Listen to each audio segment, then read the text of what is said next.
नमस्कार अनि हार्दिक स्वागत छ। आज हामीले तपाईहरुको माझमा एउटा यस्तो कथा लिएर आएका छौं जो 80 वर्षको उमेरमा पनि पुर्खाको पेशा धानेका लीलबहादुरको कथा।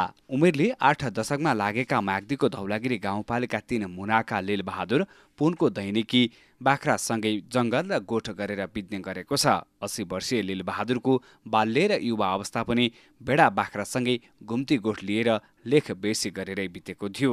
बुबा आमाले भने अनुसार मेरो जन्म पनि गोठमै भएको थियो, जीवन पनि गोठमै बित्यो, लीलबहादुरले भन्नुभयो। बाउ बाजेका पालादेखि गर्दै आएको भेडा बाख्रा पाल्ने पेसालाई मैले सम्म धानेको छु। गत कार्तिकमा ढोरपाटनको बुगीबाट मुनाको झारबाङमा गोठ झारेका लीलबहादुरले हिउँद त्यही बिताउनु भयो। 200 भन्दा बढी घर परिवारको बसोबास रहेको मुना गाउँमा अहिले लीलबहादुरले मात्रै घुम्ती गोठमा बाख्रा पाल्नु भएको छ।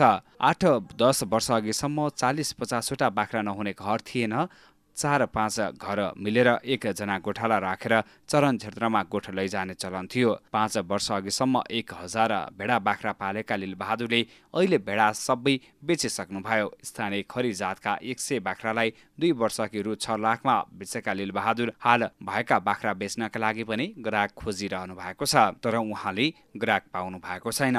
गाउँका सबै बाख्रा गोठ मासिए, मैले पनि 150 मा झारेको छु, लीलबहादुरले भन्नुभयो। छोरा नातिले यो पेशा अँगालेनन्, विदेशतिर लागे, बाख्रा बेच्ने ग्राहक खोजेको छु, पाएको छैन। भेडा बाख्रा पालेर लीलबहादुरका दम्पतिले 10 जना छोराछोरी हुर्काएर घर व्यवहार समेत चलाएका थिए। उहाँले कान्छो छोरा रासबहादुर पुनलाई अस्ट्रेलिया पठाउनु भएको छ। 3 जना घरमै छन्। घरमा भएका मध्ये साइरा छोरा पक्षघातका बिरामी छन्। 6 जना छोराछोरीको बिहेबारी भइसकेको छ। जवान हुँदा गाउँ गाउँमा आएर भारतीय र गोर्खा सैनिकमा भर्ती गराउने चलन रहे पनि भेडा गोठमै रमाएका लीलबहादुरलाई लाहुरे हुने सपना भने देख्नु भएन।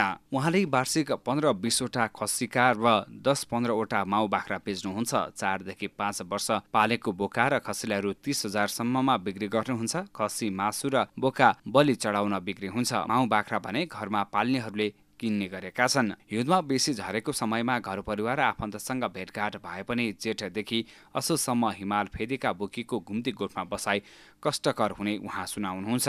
हप्तौंसम्म झरी पर्दा, भेडा बाख्रा हराउँदा, जङ्गली जनावरले दुःख दिँदा, घर परिवारसँग भेटघाट नहुँदा न्यास्रो लाग्ने गरेको उहाँको अनुभव छ। लेक जाँदा बाख्रा यामलाई पुग्ने खाद्यान्न पनि लैजानुपर्छ।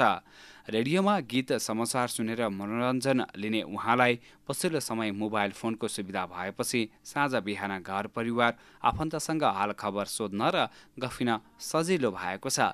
गोठाला बस्दा हिमालको फेदीमा सुन्दर दृश्य अवलोकन गर्न पाउँदा रमाइलो मान्ने उहाँले चितुवा र ब्वाँसोले भेडा बाख्रालाई आक्रमण गर्ने र मारेर क्षति पुर्याउने क्रम बढेको बताउनुभयो। बाख्रालाई जङ्गली जनावरबाट बचाउन र आफ्नो सुरक्षाका लागि लीलबहादुरले बोटे कुकुर समेत पाल्नु भएको छ।